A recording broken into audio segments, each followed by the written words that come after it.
di channel YouTube kami Berdua Lebih Baik. Memang berdua lebih baik. Di video kali ini kami akan membahas tentang 5 penyebab pasangan berselingkuh. Ya, penyebab yang pertama adalah rumput tetangga lebih hijau dari pada halaman sendiri.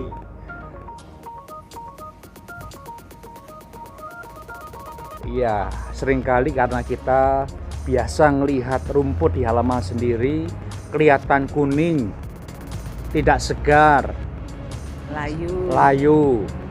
Sehingga kita cenderung melihat, kenapa kok rumput di halaman tetangga rasanya lebih segar, lebih hijau? Kenapa seringkali kita merasa kelihatannya bukan rasanya. Ya, kelihatannya ya. Seringkali kita suka ngelihat kenapa sih orang itu kayaknya lebih cantik, lebih anggun, lebih sabar, lebih supel. Bapak itu kok kelihatannya lebih sabar, lebih berpengertian. Pokoknya intinya kayaknya pasangan orang lain itu lebih baik daripada pasangan kita. Atau pasangan kita itu sudah tidak menarik lagi. Ya, sehingga akhirnya tergoda, cenderung membandingkan dengan orang lain, dan akhirnya dia pengen mencoba itu. Padahal setelah kita mungkin ngelihat dan mendekat di halaman tetangga, ternyata rumputnya sama juga, ya kuning juga, layu juga. Bahkan mungkin mungkin ada kotoran juga. Cuma kan kita nggak ngelihat. Kenapa? Karena kita ngelihatnya dari jauh. Itu penyebab yang pertama. Jadi suami istri jangan pernah membandingkan. Ya, melihat. Ya, kalau memang merasa bahwa rumput di halaman sendiri itu kuning dan layu, ya harus dirawat, disiram, dipupuk, dibersihkan supaya kembali subur kembali. Artinya ya kalau memang pasangan kita kok tidak fresh, kok tidak seger, kok tidak cantik, ya sudahlah, kasih uang lah supaya dirawat juga. Beri uang untuk krimbat, untuk salon. Oke, itu yang pertama. Hal yang kedua yang menyebabkan orang bisa berselingkuh adalah karena adanya masalah-masalah di dalam rumah tangganya.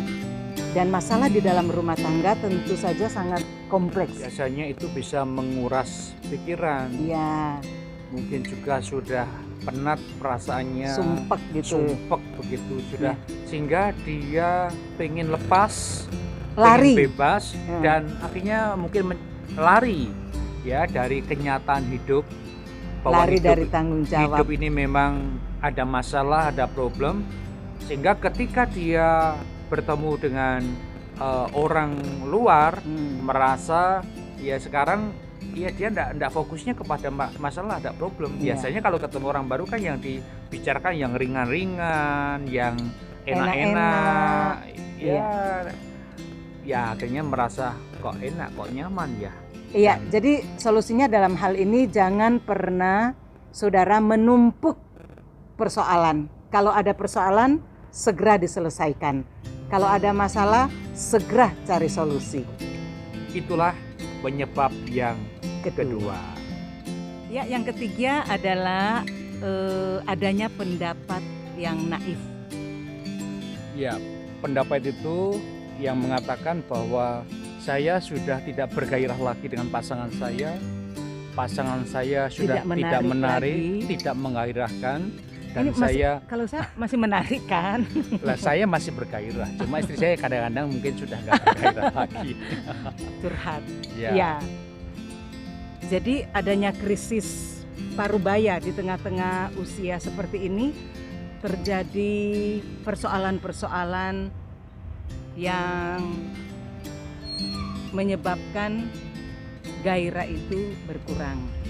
Ya, ketika seorang istri memasuki fase-fase menopause, biasanya memang berpengaruh kepada hormon estrogennya, sehingga ya seorang istri biasanya sudah tidak atau kurang lagi ya gairahnya, keinginannya. Dan suami tidak boleh memaksa. Ya, nggak boleh memaksa. Sementara suami Harus di mengerti. usia-usia 55, 60 itu masih strong, masih kuat. Dan ini yang kadang-kadang juga bisa menjadi salah satu penyebabnya. Dan untuk itu ya kita harusnya sama-sama. Suami juga tidak boleh memaksakan diri, harus istilahnya itu harus melayani. Harus melayani. Ya harus melayani, tapi artinya harus merasa bergairah terus, tidak boleh menuntut istri untuk. Tapi seorang istri juga harus tahu bahwa suaminya ini masih punya kebutuhan yang harus dipenuhi. Yang dulu kita pernah bahas di sesi sebelumnya tentang 5 kebutuhan utama suami, itu nomor 1 adalah seks. Dan meskipun menurun kadarnya, tapi itu tidak hilang, bahkan sampai suami umur 70 tahun pun masih punya dorongan seks itu. Oh, jadi siap-siap. Oke, ya itulah 4 penyebab. Oh belum, Iya. Oh masih ada yang. Ya, tentang tengah umur tadi. Jadi tengah umur tadi harus dipahami ya. Jadi memang laki-laki ketika sudah umur 50 tahun ke atas dan 60 tahun, memang secara fisik dia ini sudah menurun. Bukan berarti dia kehilangan gairah, kehilangan dorongan untuk bisa dipenuhi kebutuhan oleh istrinya. Jadi Oh. Siap-siap. Penyebab yang keempat adalah masalah kepribadian. Dulu waktu sebelum nikah, di masa mudanya sering berganti-ganti pacar atau berganti pasangan, atau sudah melakukan seks bebas sebelum menikah, atau juga masa mudanya sering ke WTS atau ke tempat pelacuran, maka ada kemungkinan itu orang itu bisa tergoda untuk melakukannya lagi ketika alias kumat. Iya, kumat itu. Makanya kumat. Penting sekali ketika seseorang sudah masuk dalam pernikahan, betul-betul dipulihkan. Ya. Betul-betul dia dibereskan. Ya, masalahnya. Sehingga tidak ada lagi niatan atau keinginan untuk bisa kembali kepada kehidupan lamanya. Itulah pentingnya konseling pranikah. Jadi yang sedang menyaksikan video ini kalau belum menikah, penting banget konseling pranikah.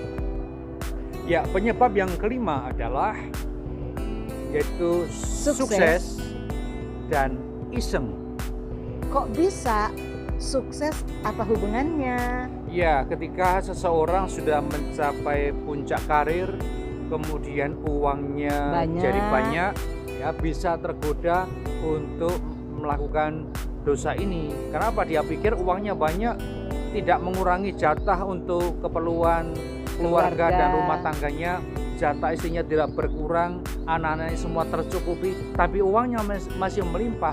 Dan ketika seseorang tidak tahu untuk apa itu uangnya, makanya dia untuk saya aja. Ya, artinya kan semua sudah dicukupi semua. Ya, kalau seseorang tahu bisa untuk misalnya membantu orang lain, membantu saudaranya, untuk membantu pekerjaan Tuhan, untuk maka charity. Ya itu akan tersalur dengan baik. Tapi kalau tidak tahu ya dipikirnya apa? Ya sudahlah. Itu kan, uangnya saking kebanyakannya untuk apa ya, uangku? Misalnya saya untuk pelihara satu orang lagi di tempat lain kan tetap mampu. Dan, pelihara. Ya itu sebenarnya kan ada katanya ada peliharaan. Ya kalau saya punya peliharaan 2 di rumah. 3 dengan saya. Lain dong. Lain. Siki sama Brown. Iya, kalau itu sih oke ya, hobi. Dan kemudian juga masalah jadi iseng ya. Iseng. Mungkin awalnya iseng. Iseng itu ketika misalnya dia sering keluar kota, hidup di sebuah hotel, kemudian tidak ada siapa-siapa. Ya, pekerjaan sudah beres nggak? Ditawarin. Ya, ditawari. Bapak apakah butuh selimut? Ini Iya. pengalaman atau Ya kita kan sering mendengar kan Oh, cerita iya, ini. orang-orang yang konseling sama kita, sehingga ditawari selimut. Padahal kan di hotel Iya. pasti sudah ada selimut. pertama saya nggak ngerti, benar-benar tidak mengerti. Dan ternyata oh sudah ada, ini selimut yang hidup katanya gitu. Ternyata itu ditawari wanita.